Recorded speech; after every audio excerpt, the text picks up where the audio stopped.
राजमहलों की चकाचौंध से दूर यह मिट्टी का घर अब उसकी दुनिया थी। हाथ की चूड़ियां ढोलक की थाप पर बजतीं और वह गांव की औरतों के बीच बैठकर लोकगीत गुनगुनाती। उसके पास अब रेशमी बिछौने नहीं, बल्कि मिट्टी का फर्श था, जहां वह दिन भर काम करती। पति के बाहर काम पर जाते ही वह पगडंडी पर कान लगाकर बैठ जाती। ढोलक की थाप रुक जाती। दूर से आती एक खास पदचाप उसके कानों में गूंजती। वह तुरंत उठ खड़ी होती और कहती, बस वो आ गए। वह लपकर रसोई के चूल्हे के पास पहुंचती। सूखी लकड़ियों की चटकन और आग की लपटों के बीच वह रोटी बेलने लगती। तवे पर रोटी फूलती और धुआं उठने लगता। उसके चेहरे पर पसीने की बूंदें चमकती, लेकिन वह चूल्हे की आंच को कम न होने देती। जब दरवाजा खुलता तो वह बिना पीछे मुड़े कहती, आ गए आप। यह एक साधारण जीवन की लय थी, जहां हर शाम की शुरुआत पति की वापसी और चूल्हे की गर्माहट से होती थी। वह अपने संसार को इसी मिट्टी की खुशबू में समेटे हुए थी। हंसी मजाक की जगह अब अस्पताल की खामोशी ने ले ली थी। पति के शरीर में दर्द की लहरें उठती। वह खांसते हुए दीवार का सहारा लेकर बैठ जाता। डॉक्टर की रिपोर्ट आई, कैंसर। घर की दीवारें अब खाली होने लगी। उसने सबसे पहले अपनी अलमारी के गहने निकाले। सोने की चूड़ियां तौलने वाली मशीन पर रखी गईं। फिर जमीन के कागजात दराज से बाहर आए। एक एक करके खेत, घर का सामान और बर्तन बिकते गए। पत्नी ने सब कुछ बेचा, पर पति के पास बैठकर वह हमेशा यही कहती रही, तुम ठीक हो जाओगे। वह अपनी हथेलियों को उसके ठंडे हाथों पर रगड़ती ताकि उसे गर्माहट मिल सके। पति जब भी दर्द से कराहता, वह फौरन पानी का गिलास उठाती और उसके होंठों से लगा देती। रात भर वह उसके सिरहाने बैठी रहती, उसकी सांसों की गति को गिनते हुए। वह रसोई में नहीं, अब दवाइयों की पुड़ियों के बीच अपना समय बिताती।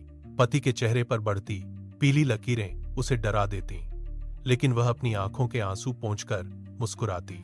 वह कहती, सब संभाल लूंगी, तुम बस हिम्मत रखो। उसने अपनी सारी ताकत उस एक उम्मीद में झोंक दी थी, जबकि घर का हर कोना अब खाली और बेजान हो चुका था। अस्पताल के कमरे में सन्नाटा पसर गया था। डॉक्टर ने धीरे से अपना सिर नीचे झुका लिया। वह बिना एक शब्द कहे उठी और पति के बेजान शरीर के पास गई। उसने सफेद चादर को उसके चेहरे तक खींचकर ढका। बाहर बैलगाड़ी तैयार थी। उसने पति के शरीर को धीरे से उठाया और गाड़ी की लकड़ी पर लिटा दिया। ऊपर से एक पुरानी चादर ओढ़ा दी। वह बैलगाड़ी की लगाम पकड़कर पगडंडी पर चल पड़ी। रास्ते में गांव के लोग दिखे। किसी ने पूछा, क्या हुआ? वह बिना रुके बोली, डॉक्टर ने नींद की दवा दी है, अभी जगाना मत। वह अपनी आंखों के पानी को भीतर ही दबाए रही। उसके पैर तेज चलने लगे। उसे डर था कि पुलिस ने रोक लिया तो अंतिम संस्कार में देरी हो जाएगी। बैलगाड़ी के पहियों की चरमराहट उस सन्नाटे को और गहरा कर रही थी। उसने पीछे मुड़कर नहीं देखा। वह चादर के कोनों को मुट्ठी में भींचकर चलती रही। पगडंडी पर धूल के गुबार उठ रहे थे। उसके माथे पर पसीने की बूंदें थीं, लेकिन वह रुकी नहीं। हर आहट पर वह चौंक जाती और लगाम को और कस लेती। घर अभी मीलों दूर था और उसका पूरा संसार उस एक चादर के नीचे सिमट कर रह गया था। बैलगाड़ी घर के आंगन के पास आकर रुक गई। पहियों की चरमराहट थमते ही 6 बेटियां और एक बेटा दौड़ते हुए बाहर आए। छोटी बेटी ने ताली बजाई और चिल्लाई, बाबूजी आ गए। बेटा बैलगाड़ी के पास दौड़ा। उसने कहा कि मैं आज बाबूजी के कंधे पर बैठूंगा। घर के सामने का सन्नाटा बच्चों की खिलखिलाहट से भर गया। वे सब चादर के पास पहुंच गए। पत्नी ने चादर को दोनों हाथों से कसकर पकड़ लिया। उसकी उंगलियों की पोरें सफेद पड़ गईं। बच्चों ने फिर पुकारा, बाबूजी उठो, देखो हम आए हैं। पत्नी का शरीर कांपने लगा। उसने अपना सिर नीचे झुकाया।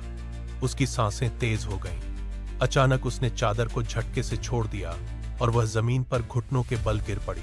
उसके गले से एक चीख निकली जो पूरे गांव में गूंज गई। उसने अपने सिर को दोनों हाथों से पकड़ लिया और जोर जोर से रोने लगी। बच्चों की हंसी अचानक बंद हो गई। वे अपनी मां के पास खड़े होकर उसे देखने लगे। वह मिट्टी पर अपना सिर पटकती रही। उसने अपने आंसुओं को अब और नहीं रोका। उसके रोने की आवाज घर की दीवारों से टकराकर वापस लौट रही थी। वह अपनी जगह से नहीं हिली, बस वहीं बैठी रही। बच्चों की खिलखिलाहट एक पल में थम गई। छोटी बेटी चादर के पास झुककर उसे छूने की कोशिश करती है, लेकिन पत्नी उसका हाथ झटक देती है। वह चादर के नीचे से पति का स्थिर चेहरा देखती है। घर का वह दालान जहां कभी लोकगीत गूंजते थे, अब श्मशान की तरह शांत हो गया है। छोटी बेटी ने अपनी अधूरी कविता वहीं छोड़ दी। बेटा बैलगाड़ी के पहिए के पास बैठकर पत्थर से लकीरें खींचने लगा। उस घर की हर दीवार से हंसी गायब हो गई। पत्नी ने अपनी गोद में बच्चों को समेट लिया, लेकिन वह अब पहले जैसी नहीं रही।